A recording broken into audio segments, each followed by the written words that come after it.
You know, as magicians, we often get asked how we got our start. What inspired us to get into a life of magic? For me, it was as a small child. I can remember watching shows with Doug Henning and David Copperfield and various magicians like that. And then when I hit my teenage years and I was making a little bit of money, doing odd jobs and paper routes, I went to the county fair. Well, at the county fair, there was a man there by the name of Honest Sam. Now, Honest Sam, he was a three-card Monty man. In other words, he'd show you three cards. He'd have you pick a card. If you guessed correctly, you won the money. If not, you lost. Well, this is how my meeting with Honest Sam went.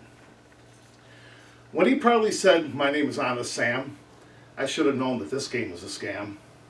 He said, 20 will get you 40, 1 will get you 2. And then he looked right at me and he said, "Sonny, do you want to make some money?" I said, "Indeed, I do." He said, "Then let's play a little game of 1 for 2. It'll be 2 cards for me and 1 card for you." Now, sometimes we call this game Chase the Ace. Other times we call it Find the Queen. But no matter what we call it, if you guess correctly, you'll win all the green. Well, I knew this game was a scam. I mean, to that much we agreed. But there were only 3 cards. How tough could this game be? He said, "Sonny, keep your eye on that card." Well, I put down my 20, and I swallowed real hard. He shuffled the cards with a king, and an ace, and finally a queen. He laid the card on the table, and without creating a scene, he said, "That's a shuffle, Sonny, simple and clean. Now where's the queen?" Well, I pointed to the card already counting my money when he said, "You really need to pay closer attention, Sonny. But you see, I know you've got the knack, and for just another 20, you can get your money back." Well, now I know it doesn't pay to quit and holler. If you're in for a penny, you're in for a dollar. So I laid down my money, and he shuffled the cards, 1, 2, and 3, and he turned over the ace, and he showed it to me. He laid the card on the table, and he said, "Now, Sonny, where's the ace?" Well, you should have saw the grin on my face.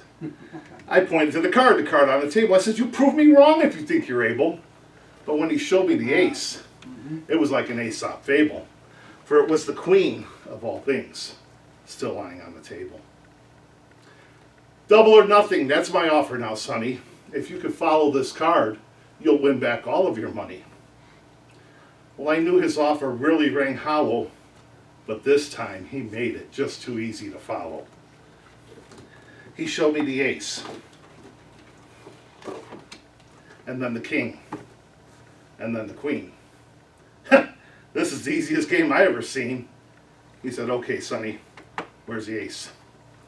Well, again, you should have saw the grin on my face. I pointed to the card. I said, "The money's all mine." Oh, believe me, I was feeling real fine. But my friend, I learned 3 lessons that day. The first is the Monty just doesn't pay. The second thing about this terrible scam, Honest Sam was a flim-flam man. And the third thing, my friend, and I say this a little downhearted, a fool and his money are very soon parted. Thank you. Thank you.